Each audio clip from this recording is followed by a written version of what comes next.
Kita semuanya tahu bahwa di akhir zaman akan banyak muncul nabi-nabi palsu. Tetapi siapakah nabi palsu terbesar di akhir zaman? Matius 24 ayat 11 berkata, banyak nabi palsu akan muncul dan menyesatkan banyak orang. Kita juga semuanya tahu akan ada muncul nabi-nabi palsu yang akan membuat mujizat, yang bernubuat palsu, dan sebagainya. Di dalam bayangan kita, nabi-nabi palsu itu adalah orang-orang yang menyamar sebagai hamba-hamba Tuhan, sebagai pendeta-pendeta. Ya, mereka akan muncul seperti itu, tetapi dampak mereka tidak terlalu besar. Lalu siapakah nabi palsu terbesar di akhir zaman yang bisa mempengaruhi seluruh dunia dalam waktu bersamaan, yaitu media. Nabi palsu terbesar di akhir zaman adalah media. Iblis akan memakai media untuk menyesatkan banyak orang karena 99% orang percaya dengan apa yang diberitakan oleh media. Apalagi kalau seluruh media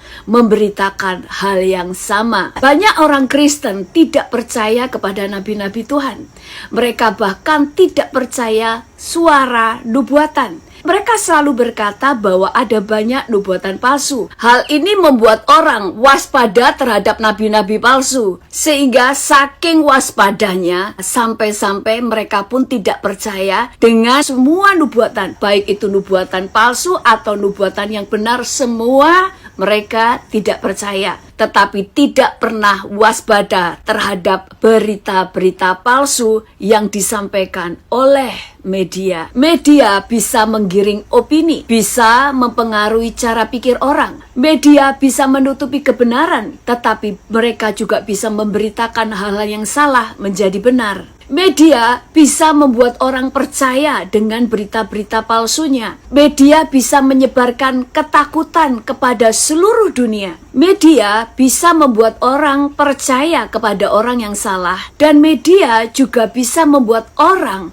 membenci seseorang yang benar oleh karena berita-berita palsunya. Menurut saudara, siapa yang akan membuat seluruh dunia percaya kepada antikris? Bahwa sosok antikris ini adalah orang yang baik, adalah orang yang dapat membawa perdamaian dunia? Siapa yang bisa membuat seluruh dunia tertipu dengan keberadaan dia, sehingga seluruh bangsa takluk dan percaya kepada dia? Yaitu media. Apa yang terus media beritakan terus-menerus untuk sosok ini akan membuat seluruh dunia takluk dan percaya pada tokoh antikris nanti. Itu sebabnya Tuhan berkata di akhir zaman Tuhan akan mencurahkan roh kenabiannya kepada anak-anak Tuhan. Di dalam Kisah Para Rasul 2 ayat 17-18 berkata, akan terjadi pada hari-hari terakhir. Demikianlah firman Allah, bahwa aku akan mencurahkan rohku ke atas semua manusia. Maka anak-anakmu laki-laki dan perempuan akan bernubuat, dan teruna-terunamu akan mendapat penglihatan,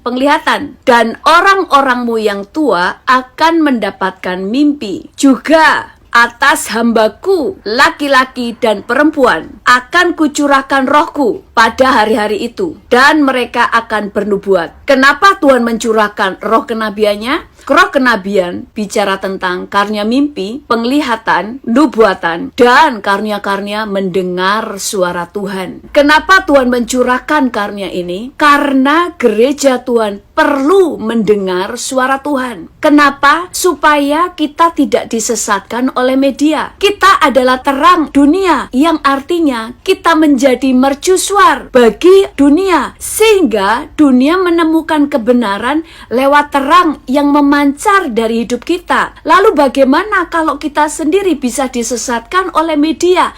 Artinya kita pun gelap dan tidak bisa menunjukkan jalan yang benar bagi dunia. Jadi kita perlu mendapatkan karunia itu. Yang pertama dengan percaya, kedua memintanya. Firman Tuhan berkata, orang yang mengenal Allahnya akan tetap kuat dan dia akan bertindak. Orang yang mengenal Allahnya akan melihat segala sesuatu dengan kacamata Tuhan. Dia melihat apa yang orang lain tidak bisa lihat, dan dia berjalan sesuai dengan apa yang Tuhan katakan, sehingga orang-orang percaya tidak berjalan dalam ketakutan. Itu sebabnya kita sangat rugi kalau menjadi orang Kristen hanya di halaman saja. yang mengenal Tuhan hanya dari kata orang, yang mengenal Tuhan hanya dari teori, sehingga kita selalu salah paham dengan apa yang Tuhan katakan. Tetapi kita harus masuk lebih dalam, tidak hanya di ruang kudus, tetapi ruang maha kudus, mencari pengenalan akan Tuhan